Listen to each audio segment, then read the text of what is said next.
میرے نبی پاک علیہ السلام نے فرمایا جس کے ذمے بہنیں لگ گئی، جس کے ذمے بہنیں جس کے ذمے لگ گئی، باپ کمزور ہو گیا یا باپ انتقال کر گیا، جس کے ذمے بہنوں کی ڈیوٹی لگ گئی، محبوب فرمانے لگے اس نے 3 بہنوں کی اچھی پرورش کی، اچھا ادب سکھایا اور عزت کے ساتھ رخصت کر دیا، یا 2 بہنیں اس کے ذمے لگی، اس نے آداب سکھائے، یہ ابو داؤد شریف ہے، ابن ماجہ ہے، اور پھر ان کو رخصت کر دیا عزت کے ساتھ۔ پھر ایک مقام پہ فرمایا چلو ایک بہن ہی اس کے ذمہ لگی تھی، اس نے ادب سکھائے، آداب سکھائے، عزت سے رخصت کیا، حضور کیا ملے گا؟ فرمایا باقی نیکیوں والوں کو ثواب ملے گا، جو بہنوں کا بوجھ اٹھائے گا جس طرح میری 2 انگلیاں جڑی ہوئی ہیں اس طرح میرے ساتھ جڑ کے جنت میں داخل ہو جائے گا۔ ابھی اس حق کا تعین کس نے کیا؟ نبی پاک صلی اللہ علیہ وسلم۔ اب اگر کہیں یہ کہا جائے کہ بس بھائی صحیح ہو گیا، تمہارا کیا کام ہے، تمہاری کوئی ذمہ داری ہے، تم نے کوئی ٹھیکہ اٹھایا ہوا ہے، تم کوئی زیادہ سیانے ہو، تم کوئی زیادہ سمجھدار ہو، تو اسے کہا جائے گا ذرا ٹھہر جا، اس طرح کی بات نہ کر، یہ وہ حق ہے جو میرے مصطفیٰ نے بیان فرمایا ہے۔ جہاں بیوی کے حقوق بیان فرمائے وہاں میرے نبی پاک نے بہن کے حقوق بھی بیان فرمائے۔ دیکھیے نا، جناب ام ہانی حضرت علی کی سگی ہمشیرہ تھی، نبی پاک صلی اللہ علیہ وسلم کی چچا دار بہن تھی، پر اللہ کے رسول ہمیشہ انہیں تحفے بھیجا کرتے، ان سے محبت فرماتے، ان کے بچوں کے ساتھ پیار کرتے۔ فرمایا علی کی بہن نہیں، یہ میری بھی بہن ہے۔ کیا لوگوں کو تاریخ کی وہ بات یاد نہیں؟ آج میں نے دیکھا ہے بھائی کے پاس شاہ خرچیوں کے لیے بڑے پیسے ہوتے ہیں، بھائی کے پاس بڑا سرمایہ ہے، جب شاہ خرچیاں کرنی ہو، سال کے بعد 2-3 چکر کاغان نران کے بھی لگانے ہو تو اس کے پاس روپیہ ہے، پیسہ ہے، اور اگر اس کی اماں کہہ دے کہ بیٹا عید کا موقع ہے، کوئی پرانا جوڑا ہی اٹھا کے بہن کو دے آ، وہ کہتا اماں حالات بڑے سخت ہیں، اب میں تمہیں کیا بتاؤں۔ ہمیں وہ بات یاد نہیں کہ نبی پاک کی رضائی بہن جناب شیمہ جب ان کے قافلے کے خلاف مسلمان لڑے، انہوں نے جنگ کی اور وہ قید ہو کے آئیں، حضرت ابو ہریرہ سے کہنے لگی جا کے مصطفیٰ کریم کو بتاؤ میں تمہاری بہن ہوں۔ حضرت ابو ہریرہ کہتے ہیں میں بی بی کا پرانا دوپٹہ دیکھتا، اس کی کیفیات دیکھتا اور پھر جملے دیکھتا، مجھے سمجھ نہ آتی، تو میں نے جا کے حضور سے کہا کوئی شیمہ نام کی بی بی ہے؟ تو کہتے ہیں ابھی میں نے جملے بھی پورے ادا نہیں کیے، نبی پاک ممبر سے اٹھ کے کھڑے ہو گئے اور رسول پاک کی چادر مبارک ممبر پہ رہ گئی، محبوب اٹھ کے گئے اور پھر جناب شیمہ کو گھر لے گئے اور پھر فرمایا عائشہ کو بلاؤ، فاطمہ کو بلاؤ، سودا رفسا کو بلاؤ، ان سب سے کہو آؤ دیکھو میری بہن میرے گھر میں آئی ہے۔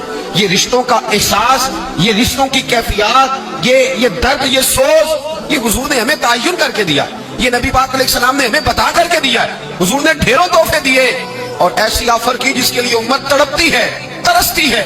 حضور نے فرمایا شیمہ اگر تو پسند کرے تو تیرے لیے مدینے میں مکان نہ بنا دوں، اگر تو کہے تو یہاں تیرے لیے مکان نہ بنا دوں، جہاں 70,000 فرشتے روز سلامی دینے آتے، یہاں تیری پکی رہائش نہ کر دوں۔ عرض کی یا رسول اللہ میرے خامد کا گھر، میرے بچوں کا گھر، جہاں میں بیاہی گئی، جن کے حقوق آپ نے بیان فرمائے، میں وہاں جانا چاہتی ہوں۔ حضور نے ڈھیروں تحفے دے کے رخصت کیا۔ تو میرے بھائی بہن کا ایک حدیث ہے مشکات شریف، مشکات میں حدیث ہے، ایک حضور علیہ السلام کے صحابی تھے جو نبی پاک کی بارگاہ میں بیٹھے رہتے تھے، اس پر شارحین نے بڑا کچھ لکھا ہے، کہتے ہیں وہ علم دین حاصل کرتے تھے یا جہاد میں مصروف رہتے تھے۔ ان کا ایک بھائی تھا تو وہ تجارت کرتا تھا، کاروبار کرتا تھا، یہ مشکات ہے۔ ایک دن آخر کرنے لگے یا رسول اللہ صلی اللہ علیہ وسلم اسے سمجھائیں کوئی کام بھی کرے، آپ کے پاس بیٹھا رہتا ہے، ڈیوٹی ساری میں کرتا ہوں۔ تو محبوب فرمانے لگے خاموش ہو جا، ہو سکتا ہے رب کریم جو تجھے رزق دے رہا ہے وہ بھی اس کی برکت سے عطا فرما رہا ہے، اس کے نصیب کا اللہ تجھے دے رہا ہے، ہو سکتا ہے اس کے توسل سے، پتہ نہیں اللہ کس کی وجہ سے دے رہا ہے، کس کے حصے کا تیرے گھر بھیج دیتا ہے۔ امام حسن رضی اللہ تعالیٰ عنہ جب کسی شخص کو کچھ دینے جایا کرتے تھے تو فرماتے تھے بھائی یہ نصیب تیرا تھا، اللہ نے میرے گھر بیٹھ کے میری ڈیوٹی لگائی تھی کہ میں تجھ تک پہنچا دوں، میں نہیں لے کے آیا، نصیب تیرا ہی تھا، میرے ذمہ لگا تھا کہ چلو میں بھیج دوں۔ تو یاد رکھیے گا اگر کچھ جگہوں پہ ہمیں حقوق ادا کرنے پڑتے ہیں، کسی مالدار بھائی کو کسی غریب کا خیال رکھنا پڑ ہی جاتا ہے، تو مہربانی کرے وہ خیال کرے۔ میں نے ایک امیر بھائی سے ایک دفعہ کہا کہ تیرے غریب بھائی کی بچیاں بڑی ہو گئی ہیں، تیرے بچے ہیں، رشتہ لے لو، رشتہ لے لو۔ تو کہنے لگا نہیں وہ جب شادی کرے گا تو میں تعاون کروں گا۔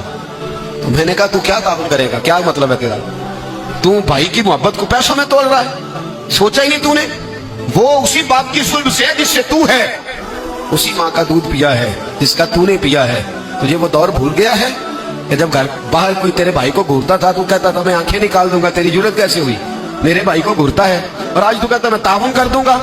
میں نے کہا تعاون تو کرنے والی بڑی دنیا ہے، تو تھوڑی توجہ کر، خیال کر، اللہ بڑا مہربان ہے، بعض اوقات دل میں بات ڈال دیتا ہے۔ صبح فجر کے وقت مجھے ملے تو کہنے لگے آپ نے بات تو بڑی پتے کی، میرے گھر کے اندر کچھ کیفیات ایسی تھی پر رات میں نے بدل دی ہے. اب دعا فرمائیے کہ اللہ مجھے اس احساس پر استقامت عطا فرمائے. تو ہمارے ہاں احساس نکلتا چلا جا رہا ہے. اب ذرا آگے بڑھیے. میرے رسول پاک صلی اللہ علیہ وسلم نے مطلق رشتوں کی بات ارشاد فرمائی. یہاں تو تعین ہے نا خالہ کا, چاچو کا, ماموں کا, پھوپھی کا تعین کر کے. یہاں محبوب کریم صلی اللہ علیہ وسلم نے صحیح بخاری کے اندر رسول پاک صلی اللہ علیہ وسلم نے ایک بڑا خوبصورت فرمان ارشاد فرمایا. اللہ کے رسول فرمانے لگے صحابہ سے, کیا تم میں سے کوئی چاہتا ہے کہ اس کی عمر بھی لمبی ہو, رزق بھی زیادہ ہو؟ اور اگر میں یہ سوال عورتوں سے کروں نا, خواتین سے کروں کہ کیا تم چاہتی ہو کہ تمہارے خامند کے پاس پیسے بھی زیادہ ہوں, عمر بھی لمبی ہو, تو میرا خیال ہے ایک خاتون بھی ایسی نہیں ملے گی جو کہے کہ نہیں میں نہیں چاہتی. ساری کہے گی کہ ہمارا دل کرتا ہے کہ ہمارے گھر کے اندر رزق بھی زیادہ ہو, اور اللہ تبارک و تعالیٰ نے جس کو میرے سر کا سایہ بنایا وہ قائم بھی رہے.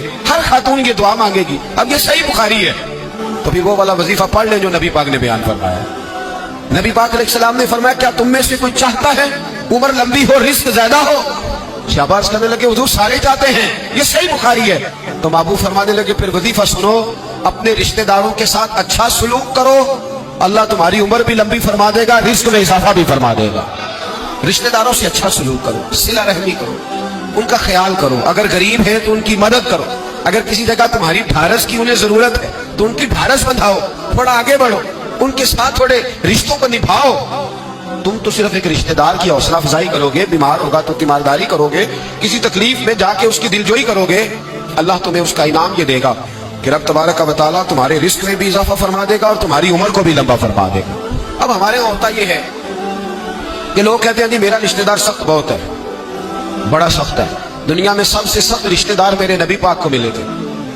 سب سے سخت رشتہ دار, سخت رشتہ دار, ایسے رشتہ دار کہ جو تلواریں لے کے آ گئے شہید کرنے کو, اور ایسے رشتہ دار جو بدر کی جنگ تک تلواریں لے کے آتے رہے, اور ایسے رشتہ دار جو فتح مکہ تک تلواریں لے کے آتے رہے. لیکن جس دن انہوں نے نرمی فرمائی, میرے محبوب نے فرمایا تم تو صرف نرمی کرو گے, مجھے تو اللہ نے رحمت للعالمین بنا کے بھیجا. میرے محبوب پاک علیہ السلام نے کرم کے دروازے ہی کھول دی. حضور نے رحمتیں فرما دی. ہمارے اندر کی وہ گھٹن اور مزاج کا وہ کمزور پن, اور وہ جو ہم اندر سے بزدلی دکھاتے ہیں رشتہ داروں کے معاملے میں, وہ بہت ساری جگہوں پہ ہمارا نقصان کرتی ہے. اپنے رشتہ داروں کے ساتھ تھوڑے سے معاملات کو بہتر رکھنا.